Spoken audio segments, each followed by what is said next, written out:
Hello students, in my previous video I have completed question number 1 and 2 of exercise 8.1. Okay, now let's start with third question. Third question of exercise 8.1, and the question is convert the given fraction into percentage. Convert the given fraction to percentage, यानी इस fraction को percentage में convert करना है. ठीक है, तो इसमें percentage is equal to 3/4. Percentage में कन्वर्ट करने के लिए हम 100 से मल्टीप्लाई करते हैं. ठीक है, तो 100 से मल्टीप्लाई कर देते हैं. इसमें इस फ्रैक्शन को परसेंटेज में कन्वर्ट करने के लिए 100 से मल्टीप्लाई कर देंगे. ओके, तो 425 या 100 एंड 25 3 या 75. ये कितना आ गया? 75%. 75% यानी 3/4 कितना है? 75% है. या आप ऐसे कर सकते हो कि 3 is 75% ऑफ 4. 3 is 75% of 4. ये आपको लिखना नहीं है, आपका बस आंसर यही है. 3/4 is 75%. Okay, now move on question number 4. Move on question number 4. And the question, इसमें फर्स्ट पार्ट हम करेंगे पार्ट ए.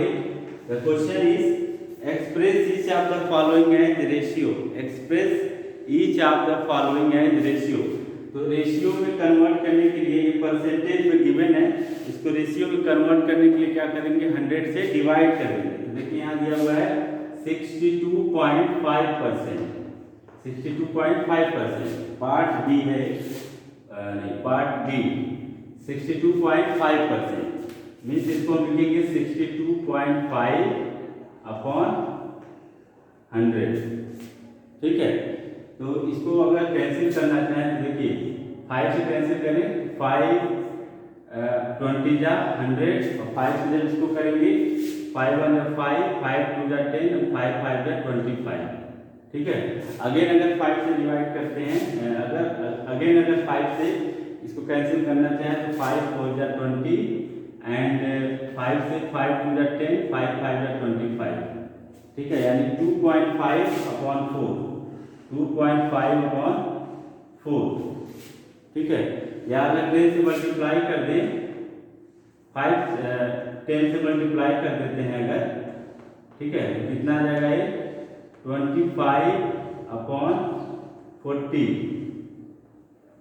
25 अपॉन 40. इसको अगर कैंसिल करें 5 जा 40 एंड 5 5 जा 25. तो इसको हम लिख सकते हैं 5:8. ठीक है, 62.5% इज इक्वल टू 5:8 यानी 5:8. तो आपको जब किसी फ्रैक्शन को परसेंटेज में कन्वर्ट करना रहता है तो आप क्या करते हैं? 100 से मल्टीप्लाई करते हैं. और अगर किसी परसेंटेज वाले नंबर को रेशियो में कन्वर्ट करना होगा तो क्या करेंगे? 100 से डिवाइड कर देंगे. ओके, चलिए now move on question number 5. Move on question number 5 and the question is, इसमें पार्ट ए करते हैं. Question is express each of the following as percentage. Express each of the following as percentage. तो इसको आपको percentage में convert करना है, और परसेंटेज में आपको कन्वर्ट करने के लिए आप क्या करते हैं? 100 से मल्टीप्लाई कर देते हैं. 100 से मल्टीप्लाई करते हैं और इसके आगे ऐसे परसेंटेज का साइन लगा देंगे. ओके, जब 100 से मल्टीप्लाई करेंगे तो ये 1 आ जाएगा, आगे ऐसे परसेंटेज का साइन लगा देंगे यानी 1%. 0.01 is equal to 1%. Clear? 0.01 is equal to 1%. Clear? चलिए now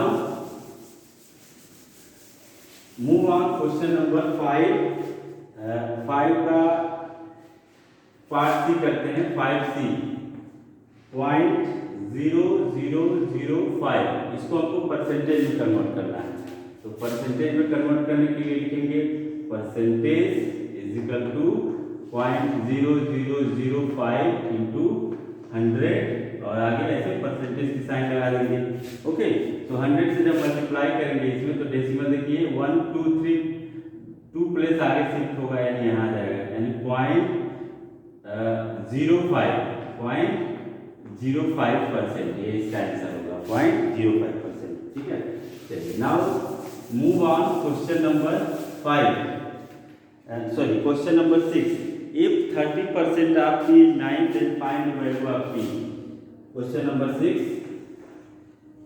If 30% of P is 9, then find value of P. तो इसको कैसे लिखेंगे? 30% को 30/100 ऑफ P यानी into P is equal to 9। Okay, तो यहाँ पे कैंसिल करें, 3 एक 0 से 1 0 कैंसिल, 3/10 इंटू P।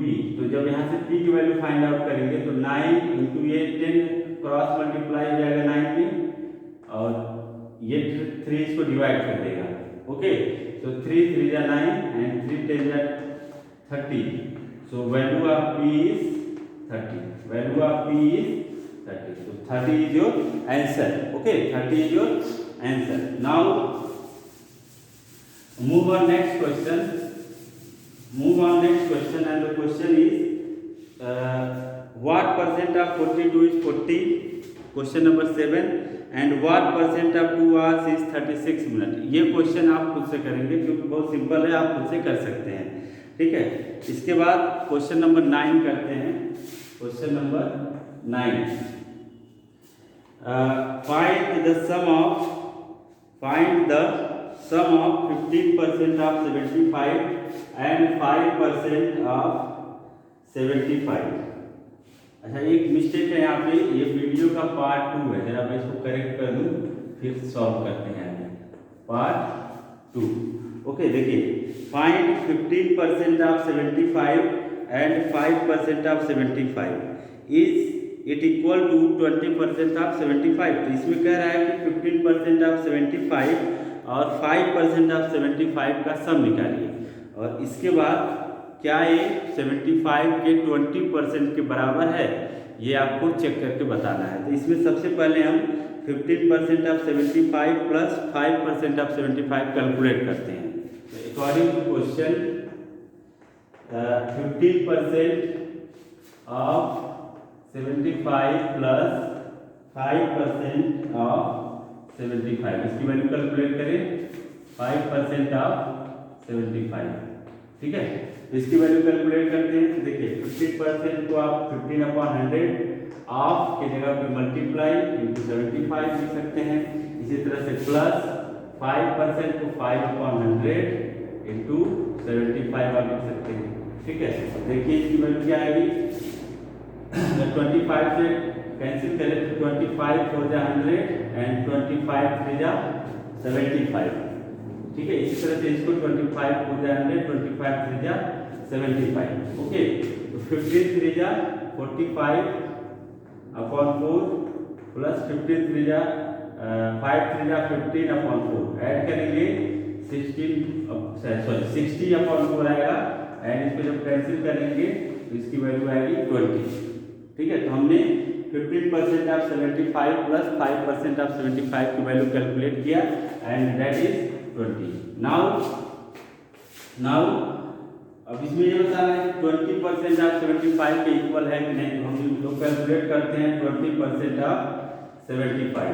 ठीक है, तो 20% ऑफ 75 को आप ऐसे लिख सकते हो 20/100 इंटू 75। यहाँ से देखिए 5 टाइम्स एंड 5 कितना आएगा ये सो यहाँ पे 15 आएगा वैल्यू, 15 4 जा 60। ठीक है, तो वैल्यू 15 आ गई। अगर 5 से इसको कैंसिल करेंगे 5 1 जा 5, 5 5 जा 25 यानी 15 आ गया। तो यहाँ पे भी देखिए वैल्यू दोनों सेम आ रही है, यानी जो यहाँ पे वैल्यू हमने कैलकुलेट किया और जो 20% ऑफ 75 कैलकुलेट किया, दोनों की वैल्यू इक्वल है। तो हम लिख सकते हैं S, ठीक है, 20% of 75 is equal to 15% of 75, 15% of 75 and 5% of 75। जो क्वेश्चन का स्टेटमेंट था वही यहाँ पे लिख लेंगे। Okay, so let's move on question number 10. Move on question number 10.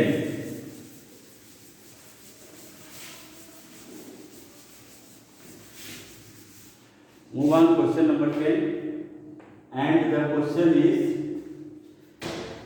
on an average 3 people can eat 1,200 gram of rice.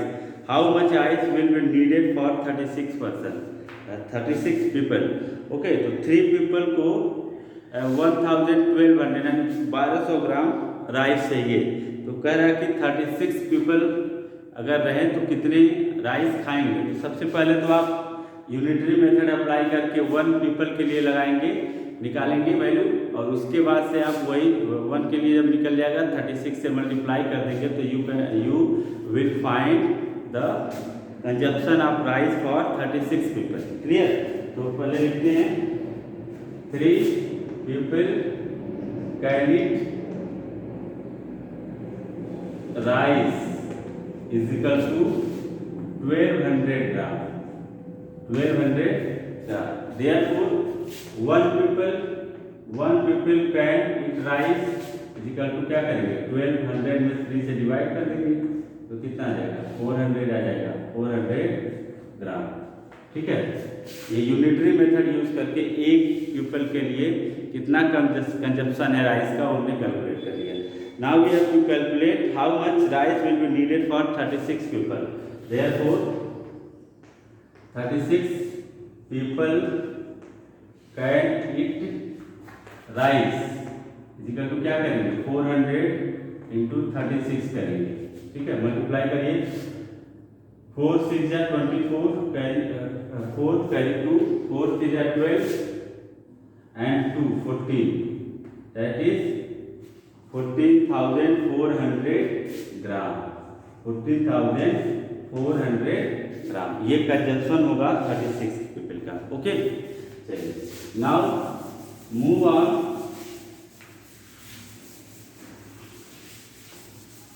Now move on question number 10. Move on question number 10.